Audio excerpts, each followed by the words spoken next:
Haley's campaign kickoff, our top story today. WMBF News White House correspondent Jon Decker joins us now live. Jon, a number of lawmakers have already shared their endorsements for the former South Carolina governor.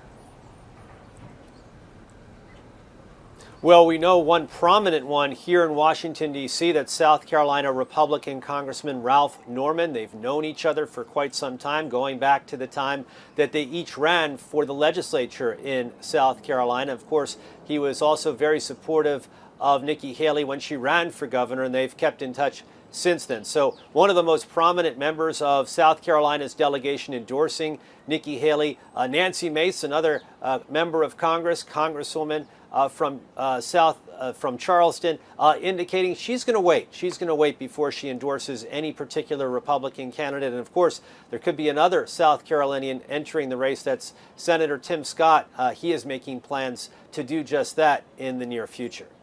We'll have to see what happens there. But this morning, Haley pushed her youth and diversity as game changers for her 2024 campaign. Let's take a listen.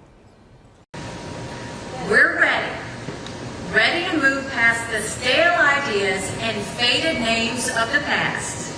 And we are more than ready for a new generation to lead us into the future. Jon, what kind of effect does that declaration have on her campaign moving forward? I think that is a good message. It's a message we're going to hear from some other Republicans who will likely also get in the race in the next few months, including Ron DeSantis, the governor from Florida. He's 48 years old. Nikki Haley's 51 years old. It is a new generation when you compare that to former President Donald Trump. Prior today, the only declared Republican in the race for the GOP nomination. He will turn 77 in June of this year. So you can understand why Nikki Haley is making this argument. And I think for certain Republicans, that will be an argument that they'll buy into and will certainly give Nikki Haley a look as they determine who the Republican nominee should be for 2024.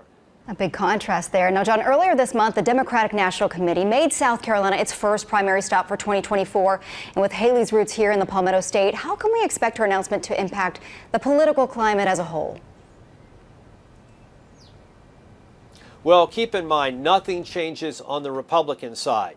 It's just on the Democratic side that things change in terms of determining the Democratic nominee. That their process for choosing delegates to be the Democratic nominee begins, as you point out, in South Carolina. For Republicans, the race to be the GOP nominee still begins in Iowa, then goes to New Hampshire, and then ultimately down where you are in South Carolina. So I don't think it's going to have much impact in terms of this race, you know, what the Democrats have done. Having said all that, Nikki Haley, given the fact that she's served as the governor from South Carolina, kept close ties to South Carolina, I think she's counting on winning South Carolina once the primary process gets to the state. All right, WMBF News White House correspondent Jon Decker joining us this afternoon with continuing coverage of Nikki Haley's 2024 presidential run. Thank you so much for joining us, Jon.